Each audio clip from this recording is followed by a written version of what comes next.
Hello friends, आप लोग कैसे हैं? आई होप आप लोग बहुत अच्छे होंगे। तो आज हम लोग पढ़ने वाले हैं क्लास 8th का एनसीईआरटी का एग्जाम्पलर का चैप्टर नंबर 9, जो कि जंतुओं में जनन, जो कि मोस्ट इम्पोर्टेंट जो चैप्टर है। तो चलिए इसके हम लोग टोटल क्वेश्चन करने वाले हैं। तो पहले क्वेश्चन पे हम लोग चलते हैं। पहले क्वेश्चन में बोला जा रहा है, जनन प्रक्रिया से संबंधित शब्दों के कुछ सेट नीचे दिए गए हैं, गलत समुच्चय वाले सेट को पहचानिए। ऑप्शन ए में दिया गया है शुक्राणु वृषण, शुक्राणु वृषण, शुक्रवाहिनी और शीशन। ऑप्शन बी में रजस्राव, अंडा और अंडवाहिनी और गर्भाशय। ऑप्शन सी में शुक्राणु, अंडवाहिनी, अंडा और गर्भाशय। ऑप्शन डी में अंडोत्सर्जन, अंडा, अंडवाहिनी और गर्भाशय। तो गलत को हम लोग को छांटने बोल रहा है। तो गलत जो है ऑप्शन नंबर 3 में देख सकते हैं, शुक्राणु। उसके बाद अंडा वाहिनी दे दिया है, अंडा दे दिया और गर्भाशय। तो सही है तीनों, मगर ये शुक्राणु जो कि गलत है हम लोग का। ये इसमें एक में नहीं आएगा। ये शुक्राणु जो है हम लोग का मेल का है और ये तीनों हम लोग का फीमेल का है।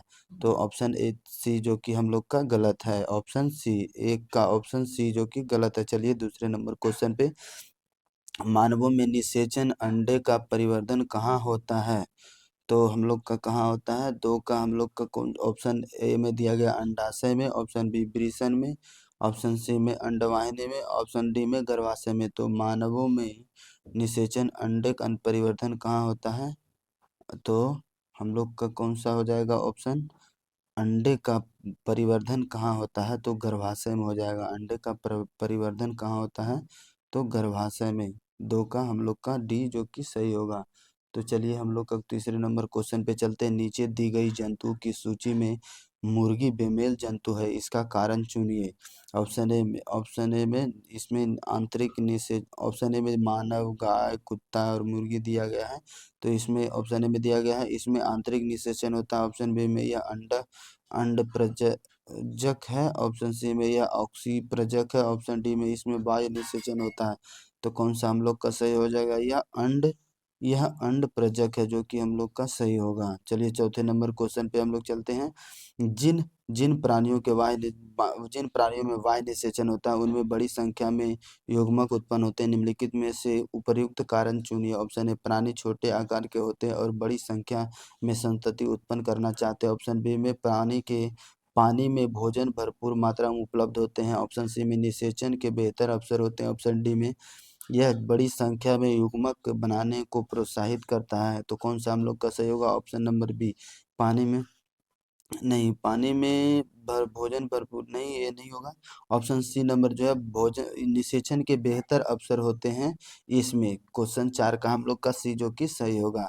चलिए पांचवें नंबर क्वेश्चन पे चलते हैं। मुकुलन मुकुलन द्वारा जनन होता है। ऑप्शन ए हाइड्रा में, ऑप्शन बी अमीबा में, ऑप्शन सी पैरामीशियम में, ऑप्शन डी जीवाणु में। तो किसमें? हाइड्रा में मुकुलन द्वारा जनन होता है। चलिए छठे नंबर क्वेश्चन पे, मानवों में जनन के बारे में निम्नलिखित में से कौन सा कथन सही है? ऑप्शन ए बाह्य निषेचन होता है। ऑप्शन बी निषेचन वृषणों में होता है। ऑप्शन सी निषेचन के दौरान अंडाणु शुक्राणु की तरफ गति करता है। ऑप्शन डी में निषेचन स्त्री के भीतर होता है। ऑप्शन नंबर डी जो कि सही है, निषेचन स्त्री के भीतर होता है। चलिए सातवें नंबर क्वेश्चन में, मानवों में निषेचन के पश्चात जो संरचना गर्भाशय की भित्ति में अंतः स्थापित होती है वह है। ऑप्शन ए अंडाणु, ऑप्शन बी भ्रूण, ऑप्शन सी गर्भ, ऑप्शन डी जाइगोट यानी युग्मनज। तो क्वेश्चन में बोला जाता है मानवों में निषेचन के पश्चात जो संरचना गर्भाशय की भित्ति में अंतः स्थापित होती है वह होता है हम लोग का भ्रूण। 7 का ऑप्शन नंबर बी जो कि सही होगा। आठवें नंबर क्वेश्चन, जलीय जंतु जिनमें निषेचन पानी में होता है कहलाते हैं। ऑप्शन ए सजीव प्रजक, जिनमें निषेचन नहीं होता। ऑप्शन बी अंड प्रजक प्रजक जिसमें निषेचन बाह्य होता है। ऑप्शन सी सजीव प्रजक जिसमें निषेचन आंतरिक होता है। ऑप्शन डी अंड प्रजक जिसमें निषेचन आंतरिक होता है। तो पानी में जो है निषेचन हम लोग का बाह्य निषेचन होता है, जो कि अंड प्रजक होता है। तो 8 का नंबर बी जो कि हम लोग का सही हो जाएगा, 8 का बी।